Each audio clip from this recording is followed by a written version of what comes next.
Welcome, Pat. What's my rate, McMasters and Jessica with the Godly Homes and Investments. We're a little late. I apologize. No Off by problem. about 2 minutes, but I know it probably isn't affecting our millions and millions of viewers, so we'll go with that. It was a little technical problem. It says, wait, you deleted this. And I go, what? It got kind of confusing there. So, but we are here, and I'm going to go over a bunch of numbers today, a lot of math. I want to share. I just got this great comment not more than an hour ago, just so that people know who I am. And here it is. This guy's the biggest grandstander on YouTube, total clown. So just so that you know what you're up against here. So Our viewing public. yes, our viewing public, you try. So You're the head clown, huh? I'm the head clown, and he said I'm from Wisconsin. I don't know where he got that. Maybe he was probably referring to me as being the clown. No, you weren't on that show. It was me and Jackie. But going to go over numbers. And as you know, we've discussed it before. We get these numbers from the monthly real estate price fixing meetings that we hold once a month, every fourth Thursday at the Ahwatukee Cracker Barrel. So we invite the guy from 72 Sold to sit at the end of the table and do this. So you know, if you're questioning the numbers, that's where they come from. We make them up. Yep. So I want to talk about list price versus sales price versus the news, and kind of show you some of the confusion that's out there, and hopefully clear it up so that when you see numbers, you understand what it means. Either that, or I've just made it clear as mud. But here's an article here. Phoenix sellers cut prices, but values hold firm, saying nearly half of active listings in Phoenix have reduced prices, yet median list values stay 20% above the national average. So they're saying that, you know, that it's showing balanced conditions with 2.8 months of supply. I'm not seeing that. I'm seeing us at about 4 months of supply. So right off the bat, there's kind of some fuzzy numbers there in Housing Wire. And we have some price points that have seen pretty good declines, and we'll touch on that as well. We've got this that I want to show you. I want to start with. This is sales price to list price ratio. Basically, it's telling you on average, people are getting 97.09% of their list price.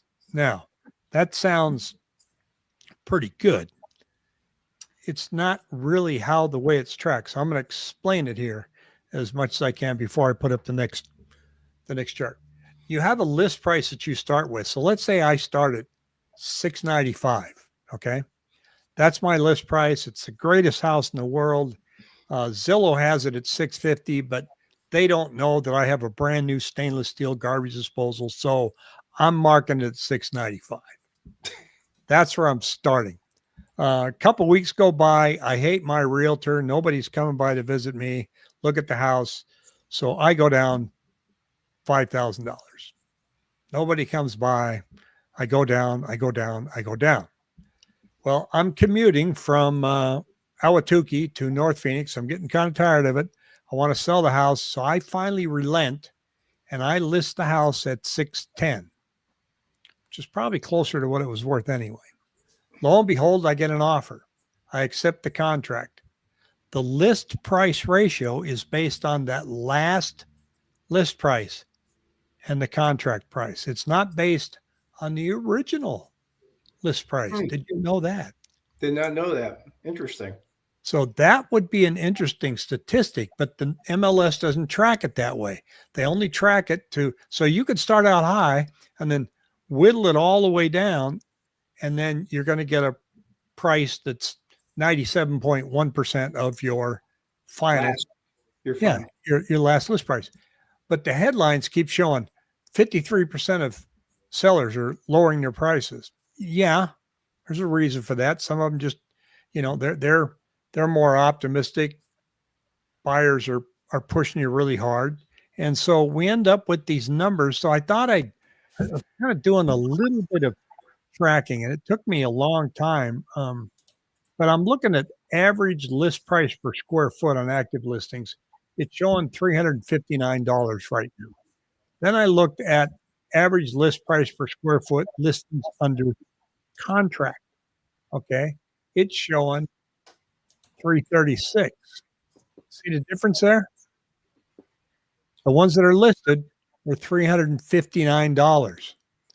The ones that are now under contract, their final list price is $3.36, almost $20 per square foot difference between where they started here and where they landed when they got a contract. 5.5%. Yeah. Now, dig a little bit deeper. Look at the monthly average sales price per square foot. Now, I've kind of, let me see what else I looked at here. I kind of removed some of the holidays because there's some spikes in there. And I came up with some numbers and some scenarios that show that the average, let's take an average house that's 2,100 square feet at $312 per square foot. That's a price of $655,000. Okay. At $283 a square foot, that's $594,000. That's a $60,000 difference between the active list prices and the actual sales price. Now, that one chart that I showed you is probably just a little bit confusing because it's showing you what the average sales price is per square foot. The other one here was showing you the square foot price at the contract price. So you don't know what the actual sales price was until you look at this one. So that's where I got that number. So there's like about a $60,000 difference between what people are asking in that price range and what they're getting. But they're kind of starting out, pretty hot. So when you're out there looking and you see the listings new, here's annual appreciation. Understand that the actual sales prices, and this is total across our market, are still up 1.8%. Now, if you get to the 500,000 and below, then this is just this year, we are down versus last year. We are down 15% versus the high in 2022. And so you can see here on this chart what's happening by price range this year, annual price change. Anything between 6 and 700,000 down to under 3 is in negative territory. Anything above 700,000 is either flat or positive. But this is a small sample size. What are those numbers? What they're small. What's the max change in annual average price per square foot? What's the lowest? See the one on the bottom chart there. The lowest one is minus 1.4% between 3 and 350. Okay. Okay. Now, I did some kind of weird digging here. I want to make sure I find the right chart because I had a great comment from one of our subscribers, and I want to make sure I'm getting the right chart up here because, and I may have gotten rid of it, but doggone it, he talked and said, "Look, here's how I view the market. I look at 2019 prices, and if we didn't have this big spike up, okay, and I just look at the annual appreciation of 4% per year, we wouldn't be where we're at today. In other words, that's the price that I would probably offer somebody." So I did that. And I said, okay, right now, I'm looking at a house price of, I'm going to say 151,000. This is below $500,000, $151 a square foot. And so I come up with a price of $158,000, which if you just went up 5% a year, which actually, Pat, that's kind of aggressive. We'd be at 202,000 for that price. Now, we'd be $202 per square foot. Excuse me. Where we're at today is $222 per square foot. We're not that far off from that math playing out. You look at the chart in that price range. Somebody's asking if that's Larry Bird. Talking about me? Must be. Well, I'm too short for that to happen. So it was interesting. Oh, here I found the chart. Good. Now it's spinning on me. Let's hope it doesn't go away. Okay, so see how it spiked up here, and now it's down to like 292. I'm going to filter out the high prices. This is the fun part about being live here. So I'm going to filter this out. You could do this, right, Pat? yeah. I'm going to go below 500,000, and we'll look. And this is just a price per square foot. Now we peaked at 253, and right now we're at 235. So if we were to stay along this trend line right here before things go nuts, puts us about, come on, you can do it, puts us about right there. Yeah. Which is about another $20 per square foot if that holds. Now, during that time period, we don't know how long it'll take to get there, if we're going to get there. It's certainly I got to never mind. Oh, come on, explain it. So it, and then of course you're going to have wage growth and stuff on top of that, but it's, there's a lot to look at. So when you hear that 50% of our houses are lowering their prices, it doesn't mean that that the sales price is declining. It means the asking price is coming down more in line. Now, because inventory is tanking right now, I'll show you how bad it's tanking in a minute. Our arrows have turned green here. Less inventory, sales, the gap between the two has widened, with the advantage being for buyers versus sellers, or sellers versus buyers. Everything turned green versus last week. That's not going to stay there long. About 2 more weeks, they're going to start turning red again. But Fountain Hills and Chandler lead the charge. I've got this in my newsletter, comes out every Monday morning. The link's down below. You'll get this chart and you'll get the commentary. But that's what's going on with that chart.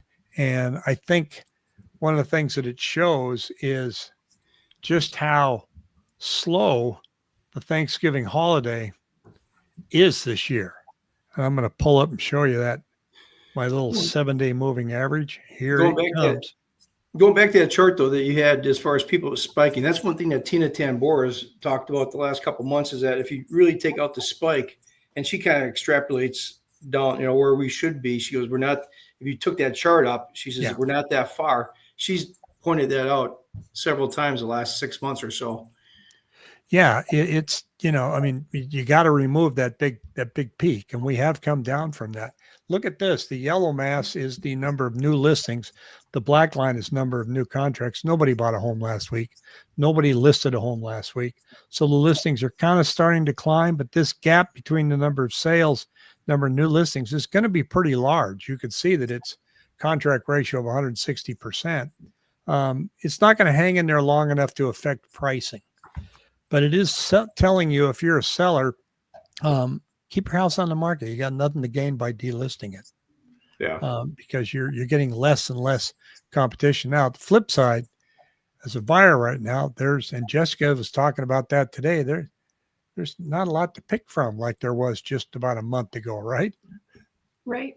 There's a lot of inventory that's stagnant, typically poor property presentation, or they price too high, and they're just sellers that aren't prepared for, or buyers that are afraid to still make offers. That's still seeing a lot of that, where you price it, you overprice it, and you scare your buyer away because they're afraid to make an offer, knowing that it's only been on the market for 30 days or 45 days.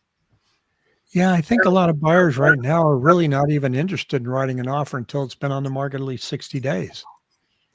Well, and it makes sense, with the 2022, buyers are afraid that buyers lead the market now. And when a property pops up and you get 10 showings, the seller's like, yay, I'm going to sell my house. And then all the buyers go, wait, it's not in that great a shape. It doesn't have a new roof, and it's priced, the same price it was in 2022. And we haven't had any appreciation. They didn't do any upgrades. And that's not everybody. I mean, there's plenty of homes that have hit the market aggressively that are in picture perfect condition, but buyers are still like, yeah, I just want to see what happens. It's just simply the morale of buyers right now. Yeah, let's just see what happens. Yeah, there's a lot of wait and see going on out there. That's for sure. Yeah. Is it, well, Rick, you'd mentioned it's kind of like the year of the buyer's revenge. It is. Yeah. We went from the years of the buyer beatdown in 2021 to the year of the buyer's revenge. Like, okay, hold my beer. Well, that's the thing is that, it really is. It's amazing if you step back a couple of feet and look at the whole picture, how, the cycles that we've actually been in the last 4 or 5 years. And it has been, and nobody rings a bell when we turn the market, as we always talk about. But I kind of went through some MLS listings. I am amazed that if you look at the history of something that was listed, somebody that bought a house for $385, or say $390 4 years ago, now they're asking $590. It's, and then, you can see, like you said last week, people are really looking at the history now, aren't they? Yeah, you get a buyer that calls you, they know the entire history of that house. They know when they bought it, how much they paid for it, when they lowered the price. Somebody told me the other day that they had that this friend of theirs their house wasn't selling, and they got really mad at their realtor. I said, well, that's typical. She goes, no, well, he was supposed to take the house off the market so that it would reset. I said, well, that doesn't work. She goes, well, he didn't take it off the market. So she got really mad. Somehow, if you reset it for 45 days, yes, it will show up as a new listing, but it's still going to have the history. Yeah, where you change it'll show you the price changes. Yeah, it's kind of funny though. You go through the history and you can kind of see, how people reduce. Some people start at 790 and they'll go down to 785, 775, but then you always have those ones that go from 790 down to 700. They're like, okay, it's just amazing how you can see the psychology from these different homes and the different history. And then, of course, there's some people in some price ranges that have lowered exponentially and still didn't get a buyer. So it can be frustrating. What really caught my attention recently is the retirement communities, Sun Lake, Sun City West, Sun City Grand, and Sun City are now considered strongly in the buyer's market category. They broke it out here on the Cromford report. Sun City 71, Sun Lake 68, Sun City West 75. Anything below 80 is considered a buyer's market. But I think, who was it you quoted the other day? It said it's not a seller's market, it's not a buyer's market, it's a nothing market. It's a nothing market. Yeah, it was that guy that does a YouTube show, and he made a lot of sense. He's like, the buyers, the sellers, it's really, and that's kind of what I've been probably saying on the show a couple of times. It's just there. I mean, you have the buyers, you get sellers, but it just feels like this market is just in a quiet period of recalibrating itself. Yeah, and I think it was Redfin that came out today that's basically saying we're stuck and we're going to be stuck. And I think your chart shows that we're stuck and we're going to be stuck. I saw the report. Yeah, there was a survey done at saying it was basically saying, we might see 1%, 1.5% appreciation, but the price appreciation has stalled, and wages are hopefully catching up. Rates are down. So, I mean, you look at it, it's just kind of quietly recalibrating everything. Not dramatically. I think we're so used to the dramatic moves in the market the last 3, 4, 5 years, even really going back to the crash. But like you and I had talked about, and there was a show, I can't remember, the YouTube show that they were talking about, that something on the crash. It doesn't happen. People, all these predictions, this 50% crash next year, nothing happens in a 3 or 4 month period. The crash happened over about a 2 or 3 year period. Yeah, you're not going to get a 50% crash next year. I'm sorry about that.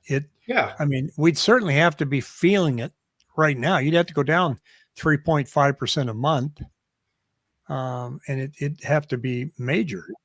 Yeah. And now, is there going to be a black swan event that comes in that throws everything out of whack? You never know. But I mean, statistically, looking at the numbers, looking at the data from our realtor price fixing meeting at the Ahwatukee, yeah. Oh. I thought you Golden- moved your not meeting Golden around. Corral. I thought you moved your meeting around so nobody could find you. Sometimes we go to the Golden Corral in Gilbert. Okay. So, Yeah. we don't want to be found out. So, but no, it's just, I just don't see it. I don't see it happen. Now, you were sharing just a while ago, if you could put that other chart up, Pat, what's my rate? That's why we call you Pat. What's my rate, McMasters? Yeah. No That was a kidding. goat. Yeah. Here, I'll Oh, wait here. till you get it up there and then I'll put it. So, gonna, Well, yeah. I mean, right now, I just talk about, obviously, here we go. When people call me just to talk about financing for a couple of minutes here, obviously I can quote rate, but as you and I talked about, if somebody, just to go back, give people a little PSA, if you are looking to buy a home, you want to get we've talked about this on several shows the last couple of years, but you want to start checking in your credit. If you don't know what it is, or, a lot of people, some people do have they're dialed in, say, hey, I'm an 800 FICO score. But if you're in the 720, 730, 710, 740 mark, I mean, if you can start looking 12 months before, because there's things you can do in your credit that will help. And what people don't realize is that credit score impacts not just your rate. That totally is understandable. But there's one thing that people have, it's not been mentioned too many times, but it affects your PMI. So I'm going to pull this up. This is a chart. 780 FICO score right here. I think this is, let me see. No, this is 720. This is 720 FICO score. So at 720, this is a random $475,000 purchase, 5% down. Your rate is 6.5% with a cost of $564 at 720. Now, if you had a 780, and this is where, people say, because it does matter. There's different tranches. There's 700 to 720, 720 to 740, 740 to 760, 760 to 780. Anytime you're over 760, it's okay. But sometimes you get a little bump at 800. But you look at that score at 780. Let's see what it's 6.25 would be 1600, and that's with. At 780, your rate would be 6.25, would be a cost of $1,600. But to get 6.25, if you're a 720, you're looking at $4,400. So basically, let's just call it about a $3,000 difference. But what people have to also figure in, as 720 FICO score right here, this little number right here is your PMI, monthly PMI, $248 at 720. But if you're 780, your mortgage insurance goes from $240 down to $143 a month. So it's basically about $100 a month. So the difference between the payment of $180 to $100 plus the PMI, you're looking at a difference of about $200, a difference of a 720 versus 780. So that's one thing people have to realize, is that your credit score not only affects your rate, but if you're putting less than 20% down, your PMI will be pretty dramatic. Yeah. Could be $100, $150 a month difference. well, and I think the important part is when, especially a lot of younger buyers getting ready to buy a house, they're thinking like 2 months out. So they call you and say, what's my rate? And if you're even thinking of buying a house in 2026, there's nothing wrong with making a call now and saying, can you do a soft poll and then let me know what kind of steps I can take to improve my credit score, so that you can save money on that PMI and you can get a lower rate, because you can save a lot of money if you're proactive. Yeah. We save money on the upfront rate. Getting the upfront rate could cost you, like I said, anywhere, because those are what they call loan level pricing adjustments, credit score, type of property. That's why we always joke about what's your rate, because that's your property, your credit score, your loan to value, what kind of how much money you're putting down. Everything goes into that rate, and it can vary by obviously a quarter point to 3/8 of a point. But a lot of people forget, like you said, I want to just bring that up today because a lot of people just focus on rate, but it's also the PMI, at 5%. If you got great credit, just a side note, PMI is not a bad monster that people, I don't like mortgage insurance, but it's basically just a good way to leverage yourself.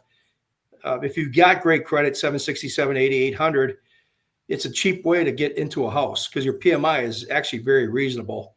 Well, Rich is asking here, he goes, so with 830 to 850, is that a big difference? No. I mean, 780 is where it moves the bar, but after that, it just kind of tamps. Yeah, I mean, I can run. I mean, it's not going to be. Yeah, I think they probably run it to 760, 780. I mean, I can see if this would make a difference, but 800. But it typically, 760, 780 is where you're going to run into the best PMI rates. So it's just something for people. We on this show we try to give little tips here and there, but once again, 2-3 months ahead of time. I just ran 800. It's the same MI at 780 versus 800. But, you want to start checking that stuff because really the biggest thing you can have an impact is if you're doing something 5, 6, 7, 8 months prior to you pulling your credit, because pay down your balances, let it season. The biggest impact you can have on your credit is if you got a credit card that you got $10,000 limit and you're up against that limit, pay it down to $2,000 or $3,000. Typically that's going to have a 20, 30, 40 point. If you got a couple cards that are up against the limit, if you can take some money and pay those balances down, that's going to have the most direct impact. Well, Jessica, do you find that buyers tend to start shopping for a mortgage a little too late, Absolutely. not giving themselves enough time? Absolutely. And we've actually, Pat and I, in the last 6 months have ran into that, I want to say 50% of the time, where if we would have pulled credit, looked at income, looked at the breakdown of what they could potentially do to get just an extra $100 a month, buys them, and it buys them less closing costs too that they're trying to contribute, drops our purchase price. There's absolutely, I think we're seeing a lot of that right now. I think there's a lot of things that would surprise people that are very simple to do. Yeah. I understand you can pay down the credit card, you can do this, do that, but there's some other moves out there that can make, things like your credit card's due on the 15th, but if you pay it on the 12th, it helps your credit score. Just something as easy as paying it 3 days before the due date, not on the due date, just little tiny things like that, it's like, oh, I don't have to have more out of pocket to get my credit score lowered. What you need though is time. And at least 90 days. Well, at the minimum, I mean, you're looking at really ideally 6, 7, 8 months. I mean, especially a lot of people that first time home buyers, they don't have depth of credit to get authorized, get it on their parents' credit maybe, or open up a debit card from a bank that like from Wells Fargo, or some of these banks have these, you can deposit $500. And once you get the card, it's one thing to get the card, but it's also to use it too. I mean, just don't get the card and don't use it. Use it, buy some gas, whatever, groceries, pay it off, get some utility out of it for the next 6, 7, 8 months, because that's typically what I'll run into is the credit depth, not having any credit. Because a lot of people say, I've been paying cash for everything. That's even worse than having bad credit, is being a credit ghost. So you want to have at least 2 or 3 good lines, and don't open up JCPenney or Target credit cards. Those are not good. Not good. So is that a Clinton impersonation? Is that not good? Well, now No, that's a George Bush. Not good. It's not good. Not good. Not going to do it. Not going to do it. But Barbara in the White House, sometimes you got to jiggle the handle. But, there's, like you said, that's the biggest thing. And I think, once again, to repeat it again, if you're thinking about buying a house in the next 12 months, that's something to get dialed in on. So, I got a question here. What question? Zero car loan, 15. Rich, if you're going conventional, basically if it's 10 months or less for the payoff, conventional disregards that payment. Does that help? 825, 830, and 850 is probably one of the, I don't think I've ever crossed somebody that's got those scores. I've seen 815, 820, but 825, 830, 850, Yeah. you're in the top Okay. 1.5%. You're a flipping rock star. Yeah. Yep. Yeah, I was just telling Hillary the other day, I wish I had those credit scores. Hey, if you haven't got your zip code report yet, use the link below the QR code. Here's what they look like, folks. It gives you all this detail, your rental rate trends and investments. Now, I had a guy request this morning, and he just sent me, he wanted to know all kinds of different rental statistics for 3 different zip codes. And I was able to pull that together and send it to him. I actually put it in the link in YouTube for him. I said, let me know if this helps. And it pulled out a lot of information. There's an AI program I used mostly to take Cromford market data and format it in an easier to read format. And so anything that you want to know in the market, whether you're an investor or you want to look at buying a second home, vacation home, certain part of the valley, drilling down to a community, looking at over 55 or just your zip code. Because like if you look at Sun Lakes and you look at zip code, it's 85048. That also includes Ocotillo. So that throws things off. So you're going to want to do not a zip code report, but a separate report just on the community. And so that's important when you really want to look at, because everything is everything's local. Yeah. At the impersonations. Yeah, we try to have fun. We try to have a little humor. Hey, Rich in Phoenix, yeah, that would probably to pay it out down to 8 payments. Yeah, 10 payments or less basically would allow you to just disregard that car payment. So they used to have a radio show in Seattle when I drove a bread truck, and it was called The Yolks on You. And you had to phone in and either tell the best joke or do the best impression. And then you could win a omelet pan because it was sponsored by an egg company.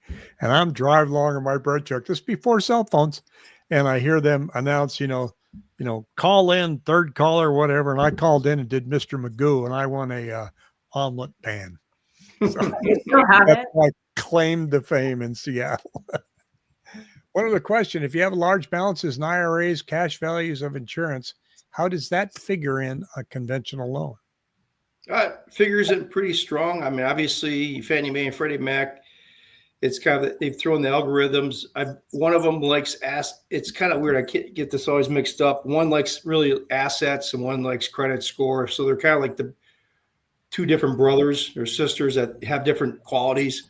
But it's just basically anytime you can have large balances in accounts, it certainly helps the risk level of the loan. So it's certainly it's going to help them, definitely.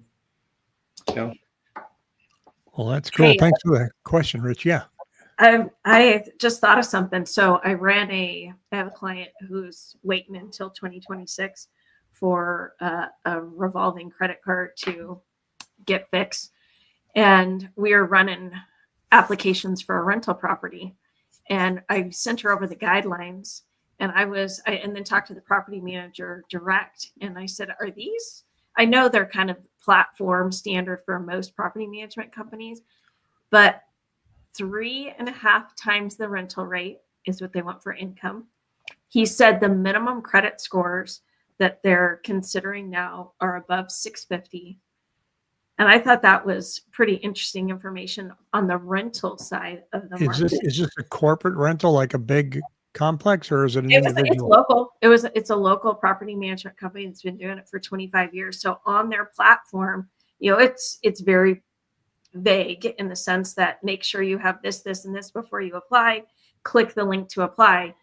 And I thought, what renter has 3.5 times a rental rate of 1,800 and has a credit score of 650? That they should be buying, because if they have 3.5 times, they should just be buying a damn house. Right. Jesus. Well, I have my experience has been that they cared less about the credit score and more just simply about your rental history. Because when we went through the great, crash there, nobody had a good credit score, but they did have good rental history. They were renting for 2 years and, didn't miss a payment. And so they, if you're going to get a tenant in your rental, you're going to have to ignore the FICO score. Mm-hmm. Yep. Another thing too on the credit score side is it affects insurance too. And I know the higher credit score you have, you're going to get better insurance rates. You're going to get insurance, homeowners insurance, as well as mortgage insurance. So all of those factors could end up helping you with an extra $10,000 or $15,000 in purchase price on the property you want or on a home that you want. So it would be important to start sooner than later and get your credit as high as you possibly can. Yeah, it certainly solves a lot of problems. Well, and one last thing while we're hitting on credit, what I've seen in the last 10, 15, 20 years is people, what really smacks people right against the forehead is they've got great credit, but then they've got one card that they have a credit limit of $1,000 and they have a $25 payment and they just forget it, or like, it was just a $25 or $50 a month payment can smack your credit just as much as a $700 or $800 car payment. So, I mean, it's really weird. I mean, I've had credits. I'm like, are you kidding me? There's a $30 payment and you went 30 days late. And I'm like, you gotta be kidding me. But yeah, I've seen it. I saw one where we're just getting ready to close on this house and the lender was pulling a report. He found a loan that he didn't disclose. It's a car loan. He goes, oh, yeah, it's in my name, but my son makes the payment. But it's still your loan. Yeah. It's like, had to jump through a lot of hoops to get that one. He couldn't understand that. I don't care who makes the payment. It's in your name. And so it was, I'm not saying people are stupid. We just run into surprises way more times. Well, it's something. I mean, if they're not stupid, it's just that the problem is that people don't sit there and wake up every day and think about their damn credit report. I mean, they got other stuff to they got kids to get to school and they got grandma that is coming, whatever. I mean, they don't think about their credit report all the time. But certainly if you're like you said, if you're looking to buy in the next 12 months, it's certainly a good time to start looking. Can we talk about rates real quick, or just the market? No, we're out of time. Okay. No, I'm just kidding. Yeah, go ahead. No, I mean, I just real quickly. I mean, rates have been pretty much stuck in this range. We were down 15 basis points today, but obviously we've got news coming out tomorrow. Next week we got the Federal Reserve. Next week is going to be an interesting week with rates. I mean, we've got the Fed meeting Tuesday and Wednesday. We get the CPI numbers coming out. Well, actually, they are coming out tomorrow. The core PCE numbers are coming out tomorrow, and then we get the Fed. So we've been stuck in this range. The rates have been stuck in this quarter point range for like the last 3 months. So, I mean, there hasn't been a lot of it's just been stuck. They've been stuck in this range. I mean, it's been very mixed. I mean, we're seeing, they've been in such a tight range that I'm sure we're going to break out. It seems like the breakout would be toward the downside, because I think there's more news that rates are going to fall with the jobs have been this job market's been all over the board with the government not reporting. And then they're coming out. And obviously they had this one, they're doing the job report that showed, the small companies have cut off a lot of jobs. So it's going to be quite interesting. I think we'll see some movement here the next week or two. Yeah, it's going to be a real bowl of soup, I guess, because the government shutdown affected unemployment, jobs, and so now they're going to wait and go, okay, well, what's next month look like? Is it going to get better? So there's just a lot of spikes up and down, but I still don't see any major moves coming into Q1 that is going to say, okay, real estate's coming roaring back. I think it was National Association of Realtors is projecting a 14% increase in real estate transactions next year, which sounds like pretty decent number, but for us, that's 350 homes a week. Yeah. Not that major. Big, large percentage of a small number is still a small number, right? So that's, I think what we're what we're going to be looking at is that Q1, I think, is going to be more of a period of waiting and seeing, and our spring market could see some movement. You know, especially if there's some improvement on rates. If we do end up with people having larger tax refunds, income tax refunds, you know, you never know. It's going to be an interesting time. And Probably more of the same though. yeah, it's going to be more of the same. I I've mean- got good news for you, Pat, and that is that I thought I was going to be facing some medical procedures that would kick me off here a few times, but that's not going to happen, which means you don't have to learn how to do this. I don't have to send you to live stream boot camp. Yeah. That would have been hell on wheels. Why did you? Yeah, you got that. Why did you click that, you idiot? Get out and give me 20. I would have looked like our first show when we first started about 5 years ago. The I volume still have on? that. I think Yeah? I said that to Jessica. What's going on? Yeah. Tap, tap, tap. Hello? So I don't have to have chemo. I'm not going to have surgery. So that was good news to hear. And so I can keep doing this. And So you'll be around for a little bit longer. Good to hear. yes. Yeah. There's no expiration date stamped on my damn forehead. So life is good. And so anyway, thank you both for jumping on here, and we will see you. We might be on next week. We'll see what goes on, see if there's anything going. Thanks, Rich. And see what's going on with rates, and just to give us something to do, right? Yep, exactly. All right. Take care, you two. See ya. See you, everyone. Bye, guys.